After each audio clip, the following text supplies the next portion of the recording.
Welcome back to AM Sports Cover 4.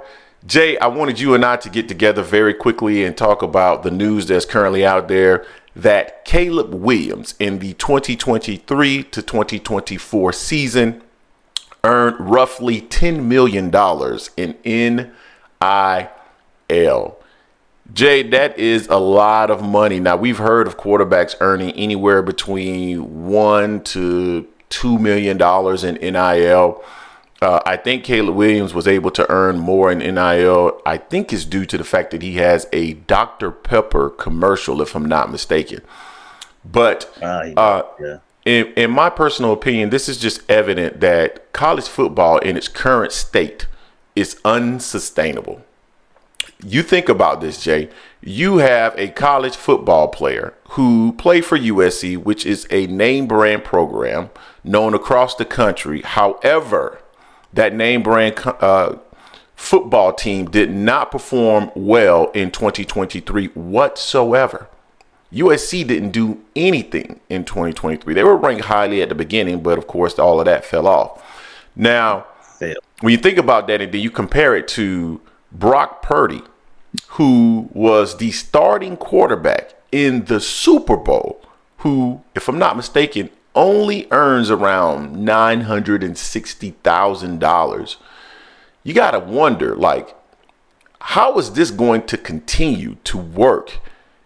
I mean, we've heard so many people who are college football fans who are upset that the current model, when you think about NIL, which I don't think there's a lot of college football fans that begrudge college football players in terms of their opportunity to earn dollars. I don't think people are upset about that.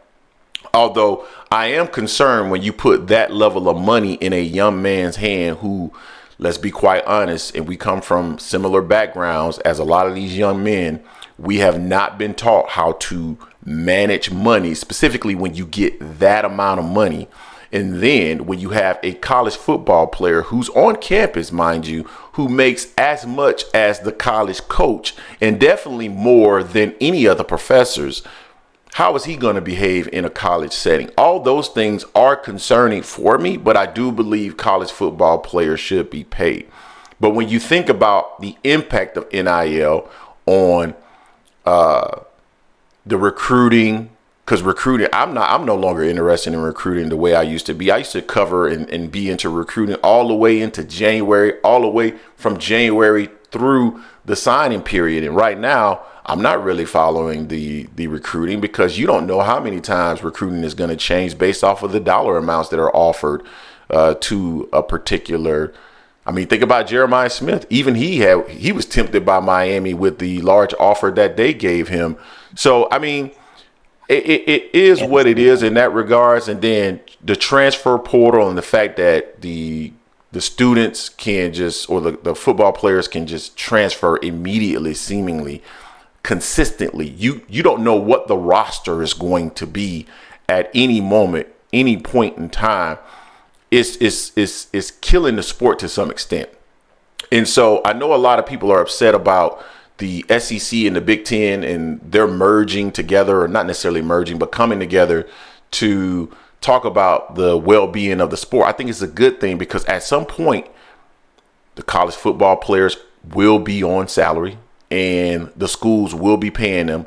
And we need something that looks like a salary cap so that we can control what players are being paid, because at some point this will not be sustainable. And if you leave these college teams to their own devices, they will continue to spin until the bottom falls out, essentially. It's already suggested that maybe even these college football contracts may not be, I won't say they'll definitely be renewed, but maybe they are valued at a rate that is unsustainable as well, meaning that ESPN and Fox will no longer be willing to just keep, increasing what they're willing to pay for college football games. So, Jay, it's concerning. Want to get your thoughts on it, though. How do you feel about just Caleb Williams and how does that reflect the current state of college football?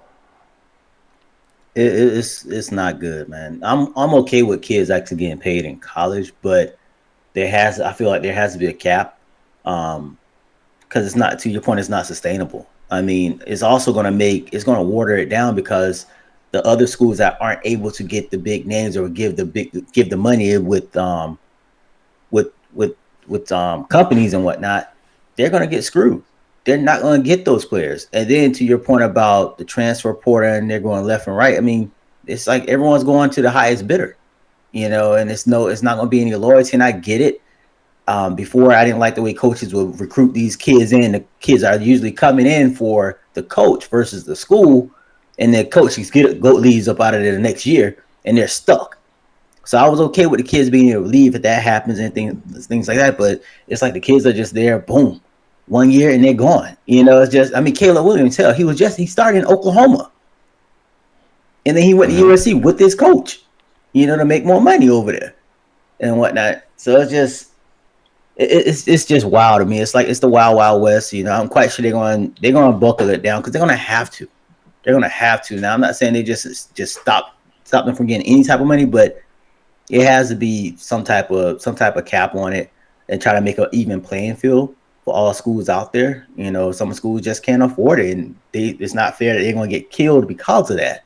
Because if I'm a top high school recruit, and I can make $1 million my freshman year, I'm probably going to go there, because the loyalty isn't like when we were growing up. We were just diehard fans of Miami, FSU, Gators, whoever school you grew up watching. You were like, I'm going there no matter what if I could. You know what I'm saying?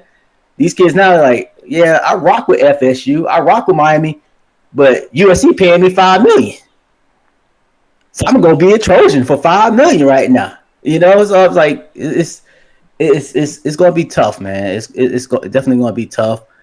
I hate that it's gotten to this point here, but it's just like they opened a transfer portal and they opened an NIL deal, and they didn't put any restrictions. It seems they just like, it's the right thing to do to let kids leave and get paid, but they didn't realize it was going to be to that level. I guarantee they didn't realize it was going to be to that level, to where a guy's making $10 million.